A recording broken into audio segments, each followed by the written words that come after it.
I'd like to show you a cool trick. Okay, so this looks a little funny for sewing, right? But what we've done here is we've taken this exact same 20-pound fishing wire and we've wrapped it or cut a piece off. And you always want to use a lot, at least 2 times more than you think you're going to need, and wrap that around like a wooden dowel. I have a wooden mallet in my studio that I use, but what's going to happen here is we're going to wrap it, and it needs to be something that can go in boiling water. So metal's not good, that would be way too hot, but a wooden mallet or a dowel, anything like that. The wooden spoon is great, works great. So we're going to anchor it with a little bit of duct tape and then just start wrapping it around like that, and then boil a pot of water, and you're going to stick this in there for about 2 minutes. And then what that does is, because this is kind of a monofilament, does not melt, but it reshapes it. It's like curling your hair. So once you take that out of the water, don't do anything to it. I leave it on until I'm ready to sew with it. It has to cool. So just know that it really should set probably even a good 24 hours. That just allows that heat to set in and allows it to keep that shape on the wooden mallet. So this has been on here for about 24 hours. And what I'm gonna do is untie or untape, and see, it did not even pop off of there, which that's a good sign, because on our purchased, I don't know if you can see that, but on our purchased stuff, that just pops right off of there. So that's a good sign that we have a nice tight coil. Yeah, this is great, really teeny tiny. So look how nice that tiny little coil is. You probably already can guess what this is going to do to the edge of our fabric. So I love it. This is great. So if you have really fine details, maybe something around a collar, I'm thinking of kids because they're smaller, but by all means, use this wherever. I mean, think of like little tiny coily pieces. I mean, the sky's the limit. Lots of great options. So let's get this in the machine and show you how this works. This is such a tight coil that the secret to threading this through the grooves on the presser foot is to actually take the presser foot off the machine. So let's push our lever back there. And that way we can see that groove.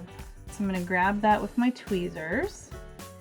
And then we've got this, and this will give you a good example too. See this extra groove right here? So we're going to go down through that hole.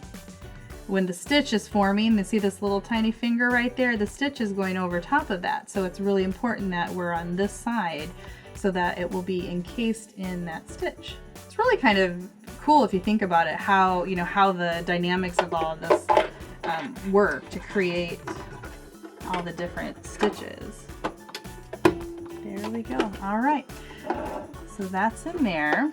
And because here's one thing with this, it's so tightly woven that I'm going to hold the wire to the back, and we're going to give ourselves just a little more. All right.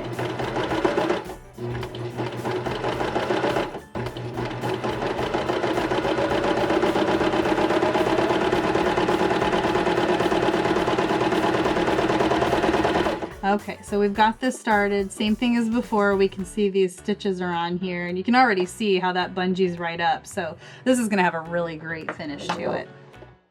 All right, so let's grab another piece of fabric. I think I'm going to cut a new piece, if you don't mind. Circles are actually wonderful. Bias, if you don't have a knit fabric and you want to try this, you need some sort of stretch. So you can cut your fabric on the bias or at an angle. It just helps the results a little bit more. I mean, if you had a woven fabric and you have a wire this tightly woven, you'll still get some results. But yeah, if you have some sort of stretch in there, it makes a great finish. All right, let's start this stitching. And I just want to make sure that this extra stuff right here, because it's so tight, isn't getting caught in there. So as I start my seam, I just want to hold that.